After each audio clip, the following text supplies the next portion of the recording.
Welcome to Arise Life, a community of believers being equipped, empowered, and released into their destiny.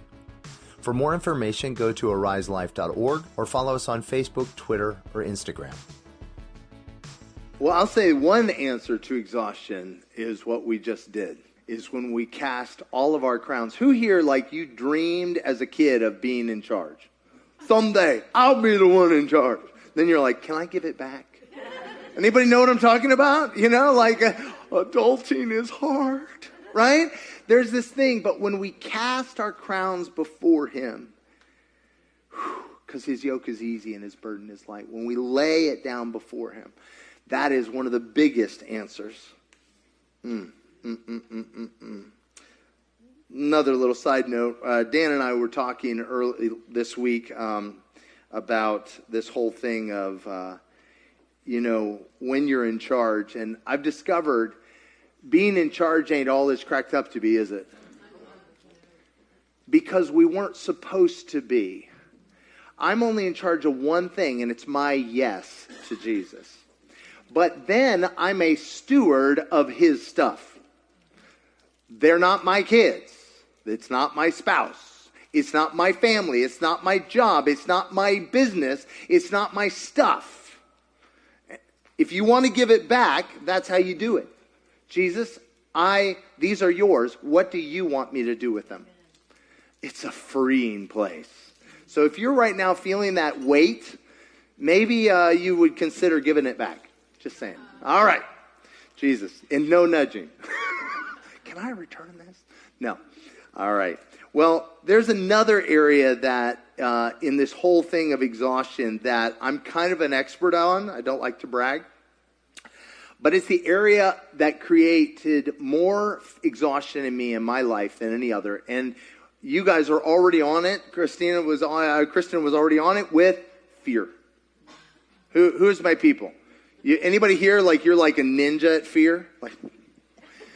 So the thing about it is I realized something is I learned this, but I was reminded of this little skit that I learned as a kid. I can still remember where I was. I was at Wes Johnson's house, and he taught me this skit. And you remember when you're a kid and you learn something, and you're like, oh, that's so cool.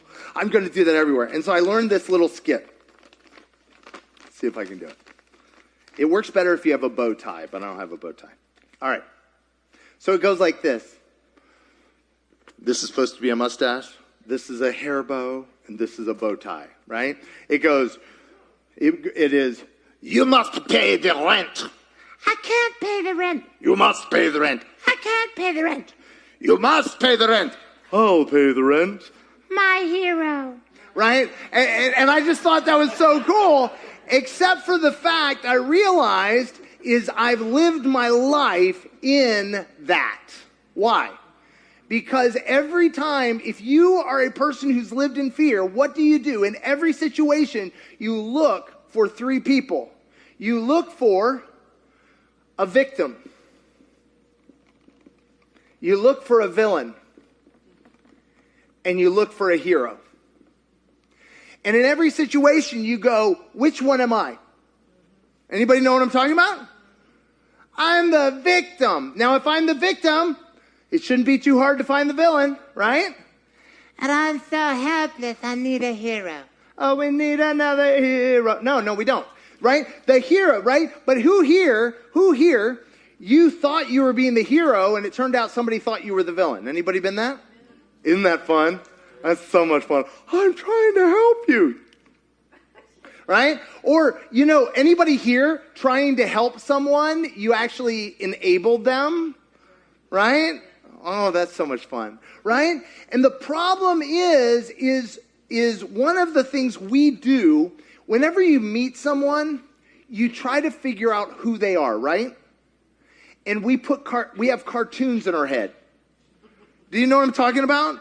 You're this kind of person. You ever had somebody tell you, oh, I know who you are, and you're like, that is not who I am at all. Right? We do this. We put people in boxes. Why? Because it's so uncomfortable dealing with a real free-willed individual who could do good things today and bad things tomorrow. True? Now, here's the problem. With this whole scenario is we use fear. Why do we fear? Just out of curiosity, why do we fear? Not enough? Experience life. We don't fear just for the fun of it. We fear because we've been given good reason to fear, right? Now, if something bad happens to me, I might make a vow. Any of my people? What kind of vows? Okay, let me just say this. What kind of vows might I make?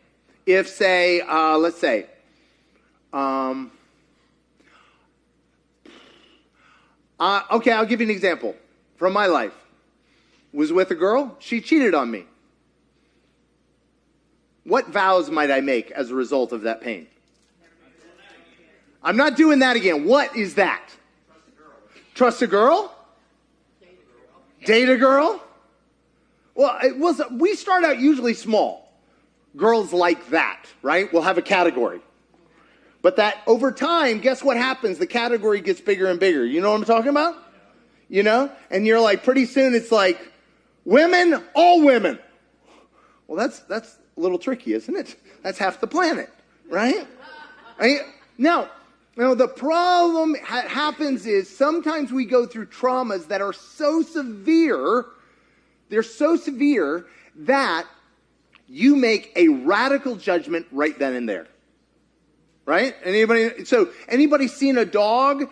Guys, you guys know this. You run into a dog and the dog runs away from you guys. Why does that dog run away from you? Smells testosterone, and it associates testosterone with abuse, right? All men. Immediately, I'm willing to give it love, is unable to receive love because of fear. Okay, now here's the difficulty. So can fear be good?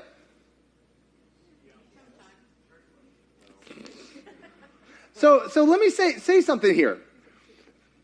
Now, you guys remember there are two kingdoms, right? There's a kingdom of heaven, and there's this world. Now, which world were you born into? Some of you are confused. No, I mean, your family was good, but not that good. All right, you were born into this world. Now, God loved you so much, He gave you a series of tools to be able to survive until you could meet Him. Okay? One of those is fear. Fear is His gift in this world. It's a gift. Why? You ever met anybody without fear? Usually a teenage boy, right? Teenager, guys, anybody here? You had like a fear deficiency as a teenager? Like, right? No, fear, why? It keeps you alive until you can come to Him. But perfect love casts out what? Fear. Let me give you another example. This may sound crazy. But Romans 5, 6, and 7 goes on this whole thing about how the law is good. Why? What does the law do? Gives you boundaries, right? Before you know you need them. Anybody proven a law to be good by your own stupidity? What's that there for? Right? No, the law is good. But here's the problem is he says, but the law brings what? Death. How is the law good if it brings death? And he said, because I didn't know it was sin, and until you showed me the law, and now I understand it's sin. I realized that, so before the law comes, I could think this is all there is, and this is as good as it gets. Fear is a good idea. Law is a good idea, right? Until what happens? He says, because it showed me I couldn't do it on my own. It showed that the law brings death. Therefore, I cast myself upon Jesus, and Jesus delivers me from the law of sin and death, right? There's therefore now no condemnation for those who are in Christ Jesus. But I love this. Paul's like, I'm so far ahead of you, because some of you are like, so what you're saying is if I sin, it's going to lead me to Jesus. So should I sin more so that grace might increase? What does Paul say? May it never be. See, just because God uses it for good doesn't mean it's his best. This is really important. Anybody here had something horrible happen in your life and you're like, well, that was God's will? Nobody? No. Somebody gets killed and they're like, God took him. I'm like, whoa, easy, Tiger. No, the reality is God can use anything. And the best example is Joseph says, you meant it for evil. What did they mean for evil? Selling you into slavery? The ones who wanted to kill him? You lying to our dad? Faking it for years? What you meant for evil, God re-intended for my good. And this is so important. Just because God uses something doesn't mean it's good. I'll give you a great example. Do you guys know what disassociation is? Disassociation is what happens if you're in a massive trauma and you retreat inside yourself. Okay, you're tracking with me. Now, if you severely disassociate, what happens is you stay stuck in disassociation and you're unable to make relationships. Why? God, that is God's grace to you. It makes a bubble. I remember when we were working with orphans, as I heard more and more of the absolute insane things they went through, I'm like, first of all, why are you still alive? And second of all, how are you still human? It's the gift of dissociation. They were able to create a barrier and separate themselves to not experience the fullness of the horror that was being inflicted on them. But anybody know that God doesn't want you to live dissociated. He doesn't want you to live in a bubble alone. It's his grace here. Some have called it prevenient grace, the grace given to you before you could ask for it. His grace, but it's not his best.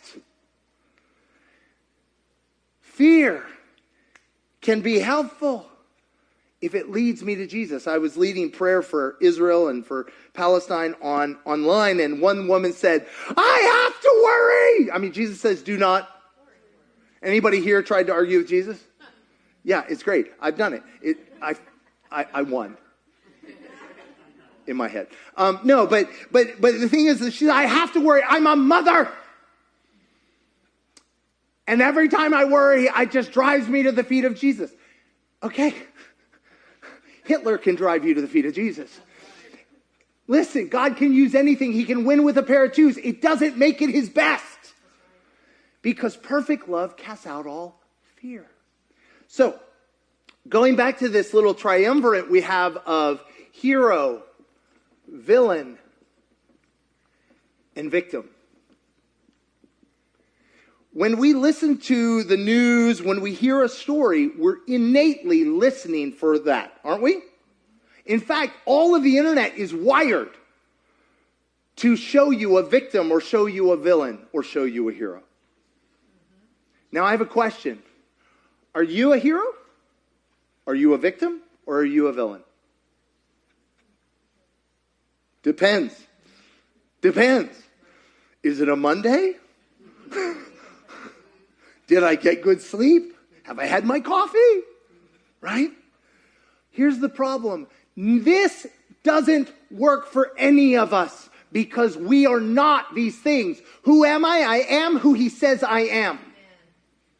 These things are a grace given by God so we will survive down here.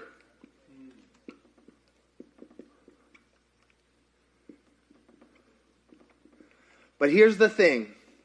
If I want to live, he says we're seated in heavenly places. If I want to live from here, I have to let go of this. But this has kept me alive. What are you talking about? If I don't have my threat assessment, who are my threat assessment people? You know what I'm talking about. It's like scanner on full. You like walk into a room. Danger, danger, danger, danger, danger, danger, danger. Danger. Right? I'm just going to walk out of the room again. Who are my people? That's right here. Why? Because I'm better at that than you. Don't even mess with me. When I've got my discernment on full, y'all are going to die. I joked, but before I really understood this, I used to walk into a room with 5 people and within 5 seconds have 25 discernments, aka judgments, aka accusations that were correct, within 5 seconds. Why? Because I protect myself from you. But if I protect myself from you, I can never have a relationship with you. And Jesus came that we might be one. Anything that wars with that, wars with love. But if I can't identify all the threats, how am I going to stay safe? Wave a hand. Are you with me there? He who attempts to save his life will lose it. Now, because I do research on these things for your sake, I took this to its logical extreme. And I've shared with you probably, or sometime in the last year, I had a break point. Because y'all are scary, because you happen to be people. What happens is if you do life with people, people will do what to you? Hurt you, right? They're going to hurt you. They are going to hurt you either accidentally or reactionally or on purpose, right? They're going to do it. They're going to do it. I always cracks me up is I'll see a couple and they're like, she's amazing. She's so perfect. I love her. There's nothing wrong with her. I just want to push them downstairs. I'm like, guys, no, until you at least accidentally hurt each other, you'll never know. You'll never know that grace is required. Because grace is what's going to allow me to live at this level. And so the problem is, as long as I think fear is a good idea, I can never live here. Because I'll default to identifying threat. I'll default to fear. And it will cause me to live in a smaller and smaller place. Who are my people? You know what I mean? You're like, well, I can't associate with that group of people. And I can't associate with that group of people. And those people are scary. I saw what they posted online. And those people are evil. And those people are this. And those people are that. Jesus, but if I'm not going to live from threat assessment, how can I live? Jesus went around doing what? What he saw the Father doing. He wasn't reacting to what the world was doing. He was responding to what the Father was doing. He wasn't trying to fix problems. He was responding to what the Father was doing. Great example. You guys remember the pool of Bethsaida? All these people lying there. All of they're sick. And Jesus walks in. And he's not looking for sick people. How do I know? He could have just slapped the first one. Right? No, I mean, it was like a menu. Oh, I don't know. Right? Do you have something more fluffy? Right? No, there were tons of sick people. He was not looking for bad things. He was looking for God. He was looking for God. And that one person he found, it almost didn't even work. He's like, what do you want? The guy's like, I'm a victim. And she's like, what do you want? Well, I'm a victim. Jesus like, get healed anyway. Move on. Right? You know, that's about the only time that I feel like he really kind of fudged it a little bit because the guy really never asked. The guy was still whining. But the thing is, he was looking for God. He wasn't responding to the guy. He was looking for God. Fear will always leave me on a smaller and smaller island. God means for us to live on an island of community, an island of relationships. Well, I can only be on an island with people who think like me. Anybody found nobody's that insane to think like you?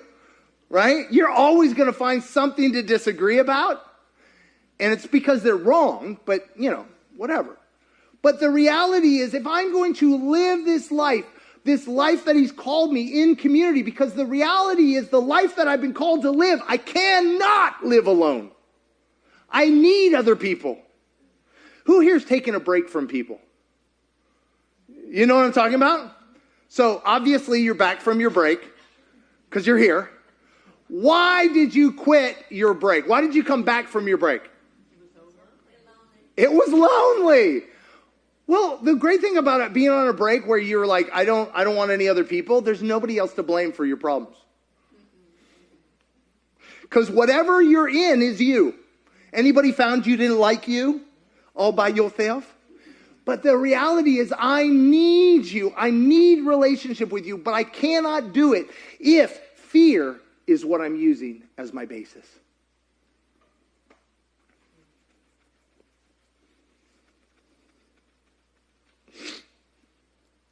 You know, Jesus said, what was the one sign that people would know we're his disciples? By our love, that we love each other. What he is saying is, that love should be so obviously supernatural. And Jesus put it another way. He said, if you love the people who love you, what is that to you? But I tell you what?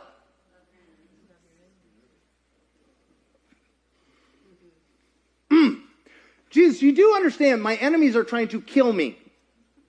Because literally in first century, that was their world. What do you mean love them? You mean like in quotation marks, right? Love them? You don't mean love them. Well, what does love look like anyway? I'm glad you asked. No greater love has any man than what? Lay down his life for his friends. But John put it this way in 1 John. He said, this is how we know what love is. Christ died for us, right? In Romans 5, it says, while we were his enemies, he died for us. He said, no greater love you guys know is to die for each other. But I'm telling you, I die for my enemies. That's what love looks like. Oh, I did not sign up for that. I signed up for the Friends and Benefits program. Anybody? You like signed up for a kingdom where it all works out for your favor? No. Love does not seek its own. Love is not proud. Love does not keep record of wrongs. What if they're in pencil?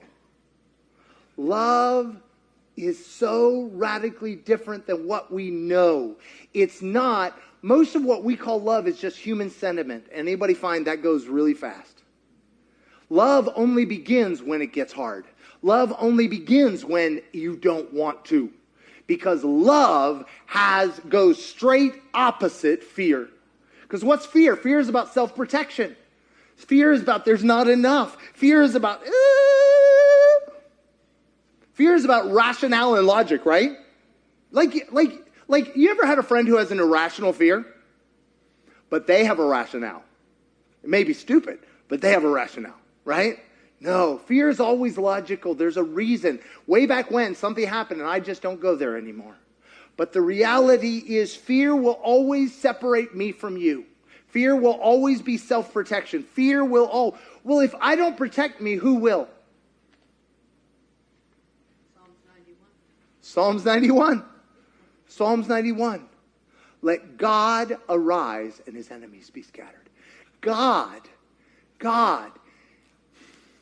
So my question for you is, how good are you doing at a job of protecting yourself? Terrible, right? Because it always comes at such a high cost. What are some of the costs of protecting myself? Not being around people. What else? Separate, lonely, suspicion, paranoia, unfulfilled.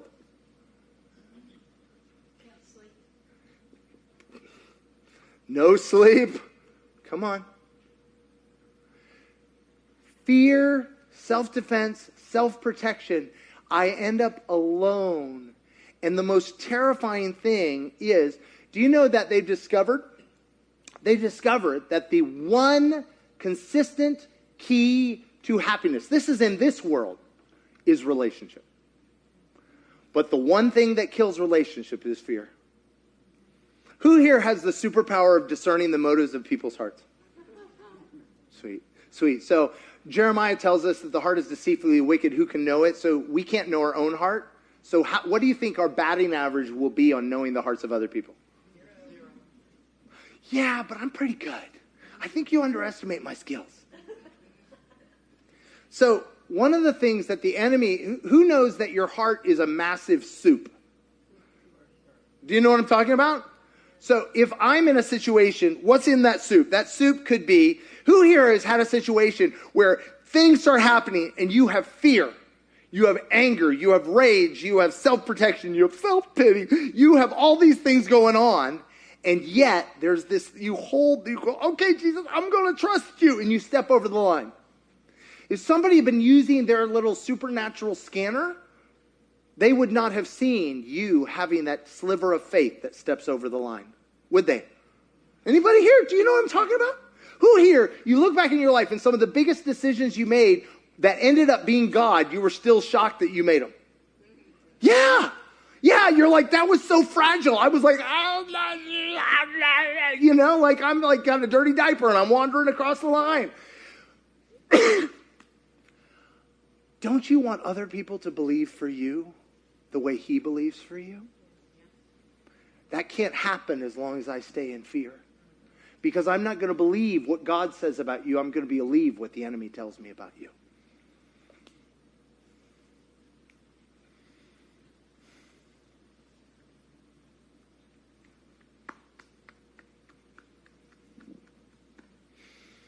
See if I can get you guys out of the hole. Yes, please.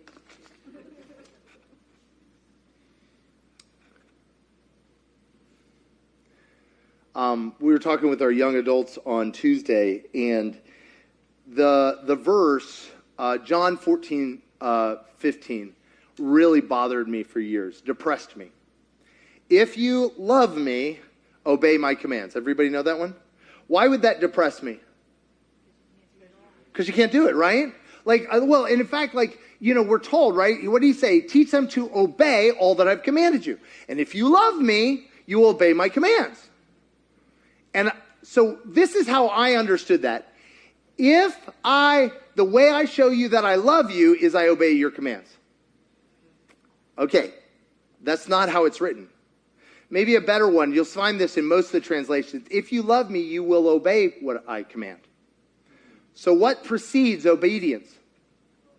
Love. I don't obey so as to love. It's because I love that I obey. Well, anybody know your love is really feeble and weak and pathetic and not really love at all? Right?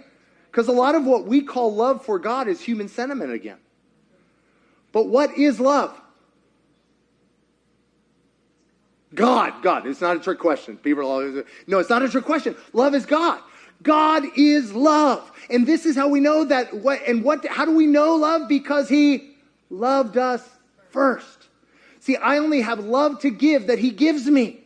So I can't love him unless I receive love from him. And I won't obey unless I receive love from him. So what's job one? Love. It's receiving love from him. But I'm just going to let you in on a secret. Perfect love casts out all fear, but that goes the other direction as well. Can I trust God and worship at the altar of fear? I mean, maybe you can. What about me? Do you think I can? Let me just tell you this. I have worshiped at the altar of fear better than any of y'all. I have worshiped in the area of my finances. I've worshiped in the area of relationships. I've worshiped at it in terms of the government, in terms of police. I have worshiped at every altar of fear in town. But when God calls me to trust, imagine I'm rappelling and I have 10 straps holding me to the rock. As long as any one of them is holding, I'm not going to rappel. I'm not trusting the rope until all straps are cut. And God in his goodness will say, many of us have been crying out to God for breakthroughs in certain areas, but we continue to worship at certain altars of fear. This is the story of my life.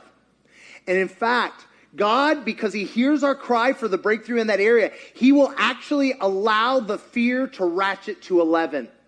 in that area because he knows that thing is what's keeping me from saying yes to Jesus with a whole heart. Receiving that love. So he'll sit there and he'll say, go ahead. Oh, no, don't let me stop you. You're doing a great job saving your life and your finances. Why is it getting worse and worse? I don't understand. He's like, are you willing to let go? Are you willing to trust? No. Who here you only trusted when you were already falling off the cliff? You know, God's so good. He's like, boop. No, I think he does that because he's signing a blank check you already signed. Anybody here sign some blank checks for Jesus? Jesus, all I want is you. I'm just so sick of all this. You can have it all. He's like, sign here, please. Thank you. I hear the cry of your heart. You want breakthrough over here. So I am going to cause this area where you're worshiping fear. I'm going to cause it to go to 11 so you'll let go of it so you can get the breakthrough you've been crying out for.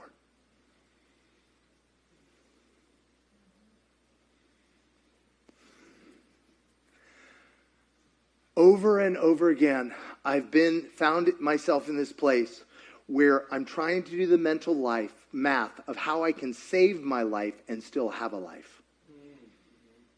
Know what I'm talking about? Okay, I need friends, but I don't want people that I risk them betraying me. Anybody done that mental math? Man, that is some sort of imaginary numbers or something you have to do to get that, right? Is it possible to trust a friend with zero chance of betrayal? No. Look at yourself, right? No, who here? You accidentally talked behind someone's back, but it was a prayer request, right? It's only because I care, right? Do you know what I'm talking about? Like, whatever it is, we keep trying to do the mental math of how I can have my cake and eat it too. How I can actually have the love of God flowing through my life, the power of God to do the will of God, so I can see this supernatural life that the world goes, what is that? And still have my life. And this is why he says, if you would follow me, you must take up your cross. What is the cross? What cross it dies on that is my life. My self-life, my ability to make decisions. I'm the one in charge. I'm the one who runs the gate in my life. Who here, you got a gate on your life? It's called boundaries. No, see, a boundary has a gate. Allows people in and out. What most of us call boundaries are walls with barbed wire on top. No, God, and you know who should be in charge of your gate? God. God will say, why don't you let them in? Woo! Stranger danger, Jesus. He's like, you stranger than them, so I don't know what we're talking about. Right? Do you know what I'm saying? We've said this before. An idol is anything I check with before saying yes to Jesus.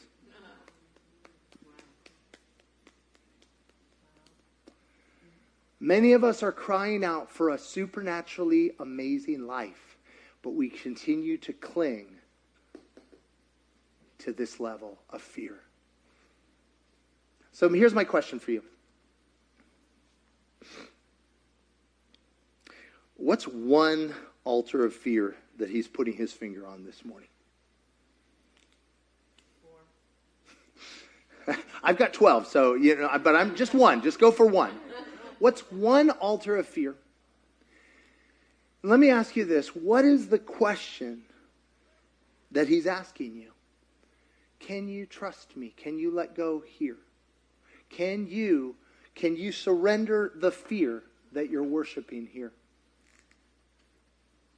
Again, I can't say it enough. These things serve a purpose apart from him. But we're not called to live apart from him.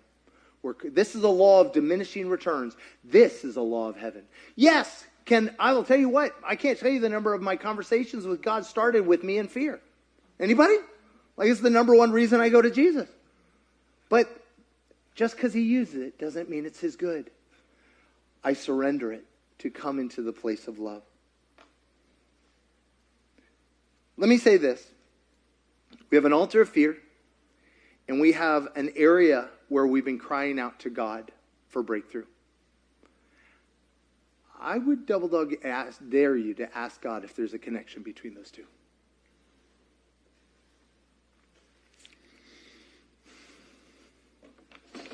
I cheated and I looked at the song before. I don't usually. I just happened to see it. But he has given us what? Has he given us a spirit of fear?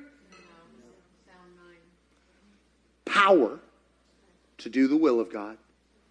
Love, which is the will of God. And a sound mind. Right? If you're tormented in your mind, here's the way. Walk in it. We could have the worship team come up. If we could stand. Father, we come before you,